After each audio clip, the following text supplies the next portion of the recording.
Ne duhet të prodhojmë të gjithë nevojën tonë për perime, për dritra, për mish, për produkte bujqësore dhe blegtorale në Shqipëri.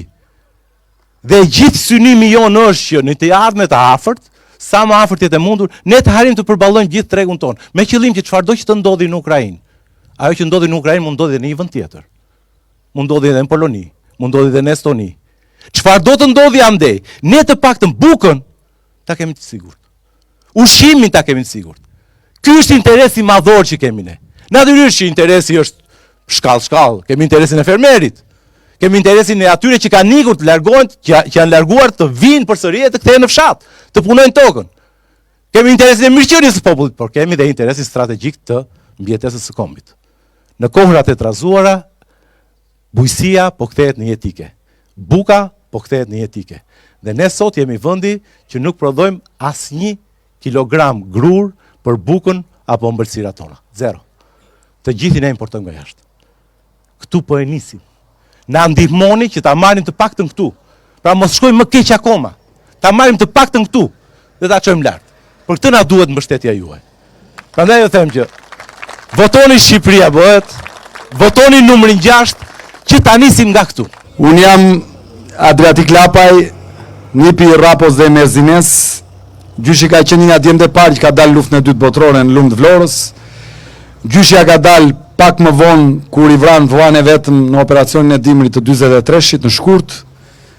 Dhe në familjen e gjyshes kam 5 antar të rënë në luftën e dytë botërore. Pra bëj pjesë të ato vatra të lumit Vlorës që e kanë paguar atë dhënë me gjak.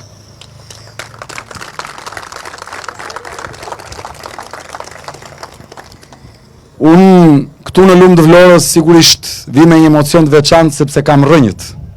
Kam historinë e të parve, kam kujtimet e fëmirisë, kam dhe tregimet e të parve të mi. Por sot kemi ardhur për një punë që lidhet me shtetin.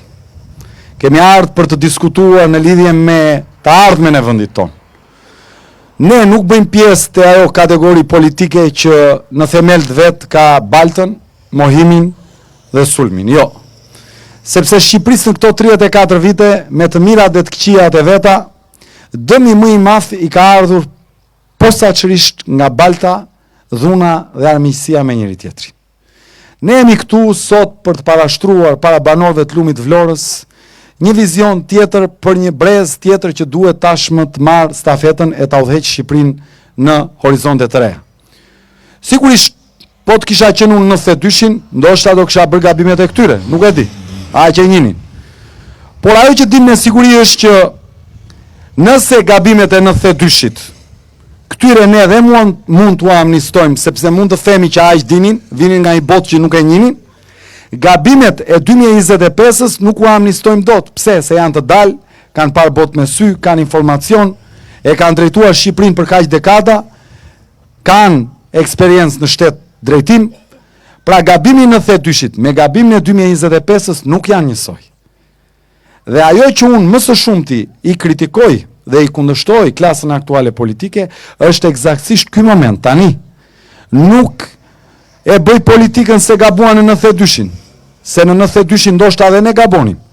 Po e bëj kundërshtimin sepse këmbgulin tani duke e ditur se sa shumë mund të ndryshojë Shqipëria. Se sa shumë kam gabuar. Vazhdojnë dhe e mbajnë pengë edhe pse kanë 34 vite që njerëzit u kanë dhënë gjithçka. I kanë bërë deputet, i kanë bërë ministra, i kanë bërë kryetar parlamenti, i kanë bërë kryeministra, i kanë bërë president. Tërkohës i kanë mbështetur, dhe prap nuk janë kënaqur. 34 vite. Thuaj se të njëjtët njerëz janë vërtitur. Herë ka qenë ministër, herë deputet, herë president, herë kryeministër, herë kryetar parlamenti, kanë lëvizur të njëjtit njerëz, Shqipëria ka ndonjë në vend. A është bërë gjithçka gabim? Jo, ka dhe gjëra që janë bërë mirë. Kjo rruga këtu është bërë mirë për shumë. Edhe unë kur isha fëmijë, ëndër ka qenë që të kalonim në një rrugë si kjo në lumë të Vlorës. Po ka shumë gjëra tjera që janë bërë keq. Ka shumë gjëra tjera që duhet i zhvillojmë, duhet i ndryshojmë. Për shembull, sipas informacioneve që kam unë në të gjithë Republikën, po posaçërisht këtu në lumë të Vlorës, ka probleme shumë të mëdha me azhornimin e pronave. Shtëpitë e vjetra nuk kanë marrë tapit. Janë shtëpi 200 vjeçare, 300 vjeçare dhe nuk kanë marrë tapit. Ë? Tokat bujqësore të 7501-shit nuk janë dhënë. Nuk janë dhënë. Nuk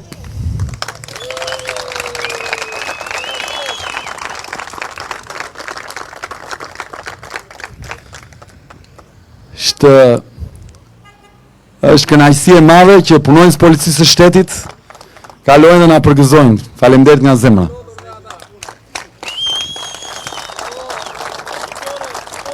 Tani, miq, ne jemi këtu për një kapitull të ri, po flas qetë në Lumë të Vlorës se e keni energji vetë ju, nuk ka nevojë t'u ngrënë energji.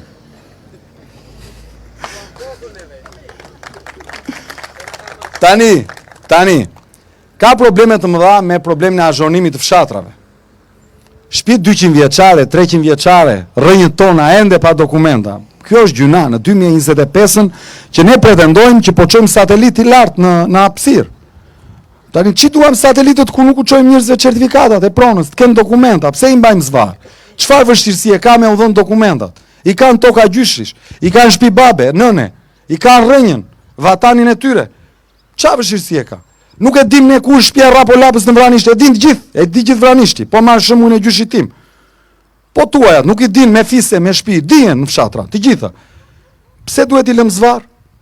Dhe kjo është një gjë që nuk kërkon, kjo gjë nuk kërkon para për ta bërë. Kjo gjë kërkon vullnet për ta bërë. Vinte tokat bujqësore të 7501-shit.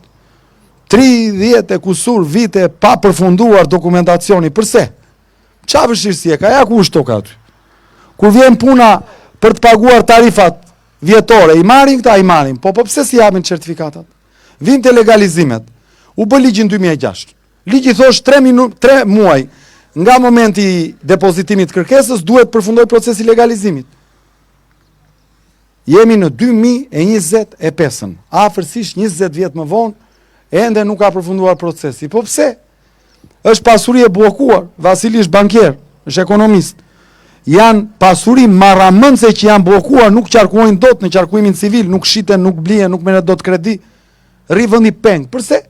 Sepse duhet mbajt peng për vota. Tani kështu do vazhdojmë ne. Tani themi dy gjëra. Kjo historia që ata dhe ne, ata me dy gishta, këta me grushin lart, tani ne jemi shqiptar. Po ne jemi shumë pak për të ndarë në këtë lloj dimensioni. Është kujdesur gjithë kush rreth nesh për të na coptuar, për të na vrarë, për të na zhbër identitetin ton, dhe është tepër tani me njëri tjetrin të bëjmë këto gjëra. Po ky socialist do ja bëjmë rrugën, ky socialist nuk do ja bëjmë rrugën. Po shkojnë më këto histori. Këtë e kemi tonin do t'ja fusim në punë, këtë se kemi tonin s'do t'ja fusim në punë. Po këtë e kemi të ati të partisë se do t'japim legalizimin, këtë se kemi e nuk do t'japin. Tani kështu do vazhdojmë ne, po ne kemi ngel një dorë këtu. Po ne kemi ngel një grusht këtu. Po ky vatan që është larë me gjak, mira dëshmorta dheut, nuk e meriton që të ngelet pa fëmijë në konakët e vatrave tona. S'ka, është e vërtet, nuk ka fëmijë për fshatra. Dhe kjo jo për ta bërë gjën të zezë, po për të thënë një realitet që duhet ta ndrojmë. Tani i mirë ka qenë Sokol Kushta në Vlorë. Apo jo? Po qenë në kohën e vet. Tani nuk mund të dalet luaj futboll, edhe pse unë e dua shumë. Ha? Edhe në politik, ka një stafet, ka një cikël, vjen, rri 8 vjet, ikën, vjen një tjetër, sjell ca ide të reja, bën ca ndryshime.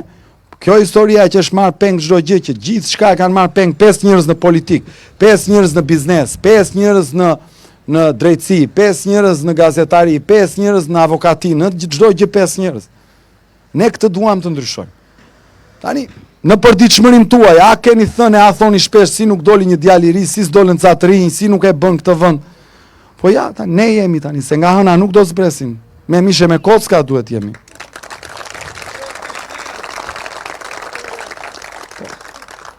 As i kemi hyrë në hak vendit, as shajmë njeri, as injorojmë njeri, as jemi për përçarje përkundër, jemi për të mjekuar plagët e së shkuarës. Po ne duhet ta bëjmë këtë histori, ne nuk mund të vazhdojmë ta trashëgojmë kështu, se do ngelet Shqipëria vetëm pleqe dhe çfarë u bë pastaj. Për çfarë dhan jetën këta? Këta këtu për çfarë dhan jetën? Vuaj gjyshes time, për çfarë dha jetën në kulmin e rinis? Gjyshin për çfarë luftoi, gjyshit tuaj, të afërmit tuaj, për çfarë që të ikim fëmijët e tyre në botë? 100 e ca kushurin të parë ka babim. S'ka zgjënen këtu as 10% e tyre. As 10% e tyre. Djem tuaj më të miri takoj jashtë. Kleanthin e kam njohur në Düsseldorf. Ja kush, Runaj, Kleant Runaj. Visi Alila e kam njohur në Düsseldorf. Ta gjithë rinia e lumit Vlorës në përbot. Aleksandrin e kam njohur në emigracion në Düsseldorf. Nidin e kam njohur në Itali. Kush? Adrian Fandin, kush e kam njohur në është doktor në Londër, nga më të mirë në Londër. Albert Gjaferi, janë djemë të zonës ta, Albert Gjaferi, është producent filmash në Hollywood edhe në Kanada. Kemi Ferdinandin Seranaj, këtu, djali zonës tuaj. Ja, të gjithë, e kam njohur në Holland. Tani, të gjithë këta, janë fëmijët tuaj, më janë në përbot, janë shpërndar, gjithë botën, janë gjithë andej, vetëm këtu nuk i gjënë më, s'ka më rini. Tani ne duam të ndryshojmë këtë. Nëse e presim që të vinë ndonjë me fuqi të jashtëzakonshme për ta ndryshuar realitetin, nuk do të ndodhë. Ne këtu do ta bëjmë. Kështu që na duhet ndihma juaj për ta çarë si fillim sistemin, e mandej për ta ndryshuar Shqipërinë. Tani këtu jemi në një zonë rurale të Republikës tonë. Njerëzit merren me bujqësi, merren me blegtori, ha? Normalisht në një shtet tjetër, kjo duhet të jetë zonë bregdetare, se është e ka aty detin, duhet të jetë me turizëm e gjitha kjo. Është në buzë detit këtu. Por ky është realiteti jonë. Tani ne kemi një program për fshatrat shqiptar. Deri para 2 vitesh në fshatrat shqiptar, buxheti për subvencionet ka qenë 26 milion euro dhe këto i kanë marrë një pakicë njerëzish që kanë qenë afër partive politike. Ndërkohë, Kosova ka 150 milion euro edhe pse ka afërsisht 3 herë tokë bujqësore më pak se ne. Maqedonia ka 264 milion euro edhe pse është një vend me buxhet më të vogël se ne. Ndërkohë këtu vetëm 26 si vjetë kanë çuar 44 dhe ato i marrin pak njerëz që janë afër pushtetit dhe që kanë bërë ferma të mëdha. Lekët e AZBR-s në vend të vinin fshatrat shqiptar kanë shkuar gjitha në Green Coast. Është kështu pano apo jo? Janë bërë atje bujtina gjasme për agroturizëm në Green Coast në Andetit, në Palasin Ndërmi. Tani ne këtë duam ta ndryshojmë. Si ne duam të heqim gjitha këto skemat që subvencionojnë miqtë e shokët dhe duam të vëmë një skem, vetëm një. Subvencionim për kilogram prodhimi. Je fermer, prodhove ujin, po, i shite, po, për çdo kilogram shteti do të subvencionoj. Je blektor, po, prodhove qumësht, ha? Për çdo kilogram, pra litër qumësht, ti do të marrësh subvencion. Për çdo kokë dele që ti e therë dhe e shet dhe çdo kilogram mish që shitet, ti do të marrësh subvencion. Je bletar, ke blet, për çdo kilogram subvencion. Je peshkatar, kape peshk, e çove në magazin, e shite me faturë, po, për çdo kilogram do marrësh subvencion. Kjo do të bëjë të mundur që parat të shkojnë në çdo familje. Jo te 5 duar, në çdo familje.